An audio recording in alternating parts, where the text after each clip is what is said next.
Students, आज हम चर्चा करेंगे क्लास 11th सब्जेक्ट इंग्लिश। चूँकि नया सिलेबस आया है तो इस सिलेबस में कई बार छोटा मोटा स्टूडेंट्स में कन्फ्यूजन है कि पेपर पैटर्न क्या होगा और किस तरह के क्वेश्चंस आएंगे। तो स्टूडेंट्स, इसी को लेकर मैं आपके सामने आज हूँ। तो विद्यार्थियों, देखें क्लास 11th, यहाँ पे आप देखें क्लासेस और ये सिलेबस इंग्लिश, और इसमें आप देखेंगे कि ये पहले के पेपर जो होते थे, अब तक जो पेपर पैटर्न होता था, अब तक के पेपर पैटर्न से थोड़ा सा ये डिफरेंट रहेगा। ये सीबीएसई का जो पेपर पैटर्न है उससे कुछ मिलता जुलता है। आप देखें, सबसे पहले ये 4 सेक्शन में बटा हुआ पेपर होगा। पहले लिखा है reading, section A reading, 1 long passage followed by 3 short answer questions and 2 vocabulary questions. Students, आप ध्यान देंगे यहाँ पे 12 मार्क, यानी कि ये आपका जो है 12 मार्क का रहेगा। ये 12 मार्क में आप देखेंगे कि क्या क्या आना है, 3 शॉर्ट आंसर, यानी कि ये अनसीन पैसेज होगा। आप जो लेसन पढ़ रहे हैं उससे रिलेटेड नहीं होगा, कोई अनसीन पैसेज होगा बड़ा सा, और उसमें उस पैसेज के नीचे शॉर्ट आंसर्स 3 होंगे और 2 वोकेबुलरी के कैसे होंगे।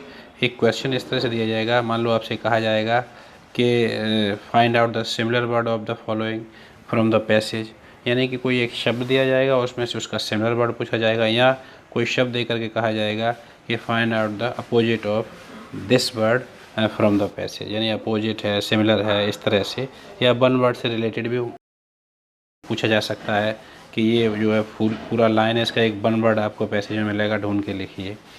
तो ये आपके वोकेबुलरी क्वेश्चन हो गए। 3 शॉर्ट क्वेश्चंस जो होंगे वो टेक्स्ट पे आधारित होंगे, जिसको आप ढंग से समझ पाएंगे। बात करते हैं सेक्शन बी, राइटिंग। राइटिंग में आप देखेंगे 20 मार्क्स, यानी 20 मार्क्स की है राइटिंग। ये 20 मार्क्स की जो राइटिंग है, इसमें क्या क्या होगा, चलिए देख लेते हैं। यू सेकेंड क्वेश्चन के लिए ये है report writing, note making and summary. Report writing का मतलब बेटा, जैसे कोई खबर होती है, आप अखबार के लिए, आप अखबार में पढ़ते होंगे, ऐसी एक रिपोर्ट बनाइए किसी भी घटना पर, किसी भी स्थिति पर, किसी भी फंक्शन आदि पर। नोट मेकिंग क्या होता है विद्यार्थियों, एक बड़ी सी खबर होती है, उस पर मुख्य मुख्य नोट जो कर लिए जाते हैं, वो नोट मेकिंग आपको टीचर्स ने आपको समझाई होगी ये। या फिर समरी, समरी का मतलब होता है एक बड़ी सी कोई खबर या कोई लेसन दिया जाता है, उसको समराइज करना होता है आपको।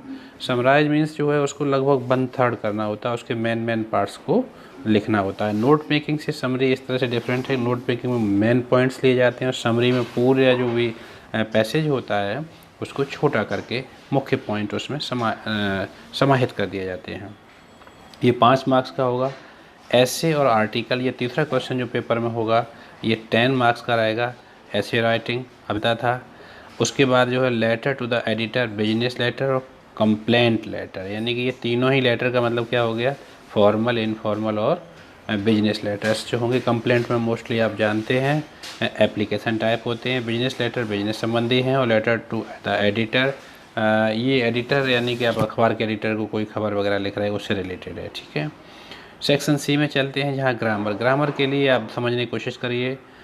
क्वेश्चन नंबर 5 होगा ये 10 very short answer, 10 very short answer type questions on narration, synthesis, transformation, syntax, idioms and phrases, phrasal verbs, synonyms यानी ये वोकेबुलरी का पार्ट है। उसके बाद एंटोनिम्स और वन वर्ड सब्स्टिट्यूशन और होमोफोन्स। इस तरह से हम देखते हैं कि इतनी सारी चीज़ें उन्होंने यहाँ पे रखती हैं ग्रामर में 5वें क्वेश्चन में। और 5वां क्वेश्चन कितने भागों में होगा, 10 शॉर्ट क्वेश्चन में बटा हुआ 28 मार्क्स का हुआ। ये क्वेश्चन बहुत बड़ा है, आपको ये एक क्वेश्चन लग रहा होगा, लेकिन यहाँ इन्होंने बहुत कुछ आपसे पूछ लिया है। इनडायरेक्ट डायरेक्ट के लिए नरेशन, उसके बाद आप देखेंगे सिंथेसिस कितना बड़ा है, जिसमें कि आप सिंपल कम्प्लेक्स कंपाउंड पढ़ते हैं। उसके बाद आप देखेंगे ट्रांसफॉर्मेशन के बाद सिंटैक्स यानी वाक्यों को शुद्ध करना।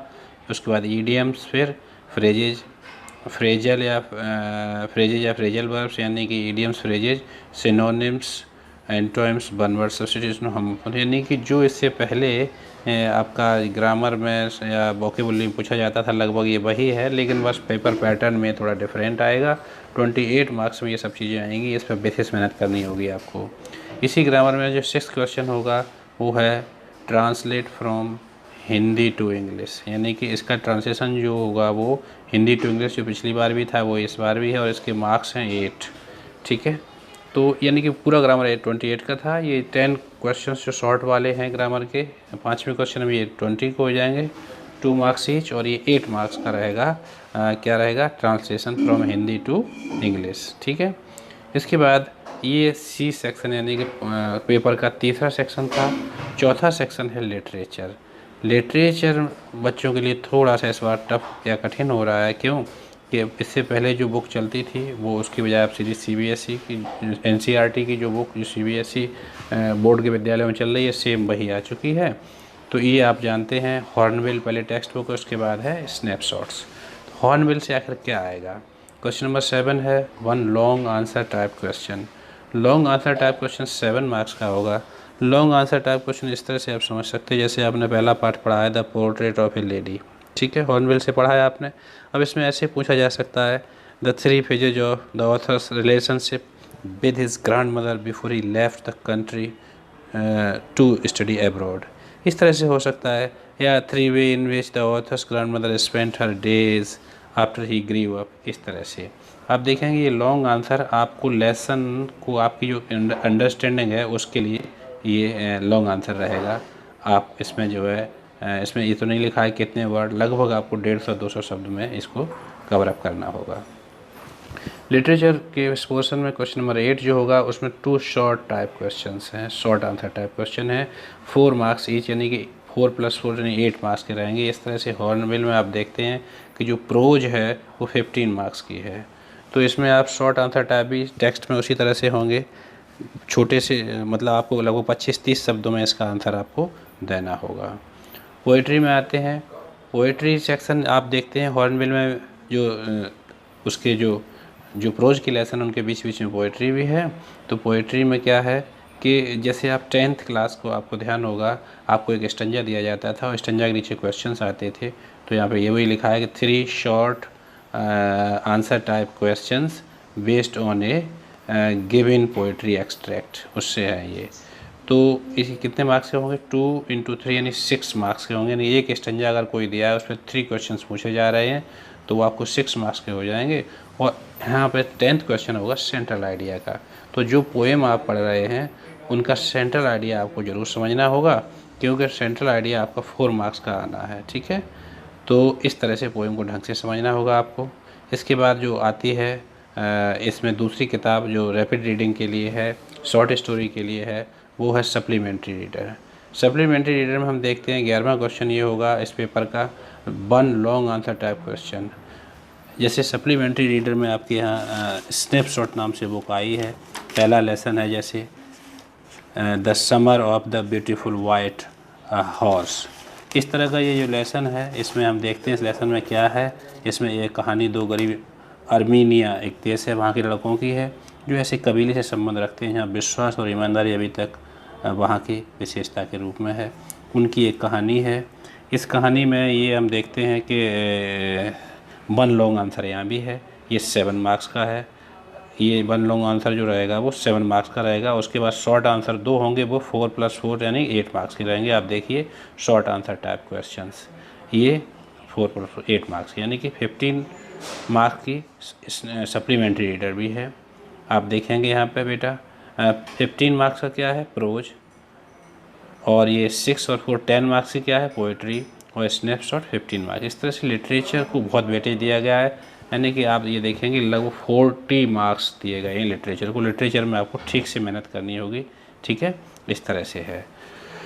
तो ये रहा आपका पेपर। इस लिहाज से जब आप पैटर्न को समझ चुके हैं और इस बार आपको भी पता होगा 30% आपका सिलेबस थोड़ा कम किया गया है, तो इस लिहाज से आप एक अपने माइंड में एक बना सकते हैं कि फिर एक पेपर टेंटेटिव किस तरह का बनेगा। अगले वीडियो में आपको ये बताऊंगा कि अगर पेपर बनेगा इस सिलेबस इस आधार पे तो कैसा बनेगा। तो आप वेट कीजिए। और आपसे एक छोटा सा रिक्वेस्ट है कि आपको हमारा चैनल सब्सक्राइब कीजिए और अपना जो है लाइक बटन ज़रूर दबाइए। Thank you.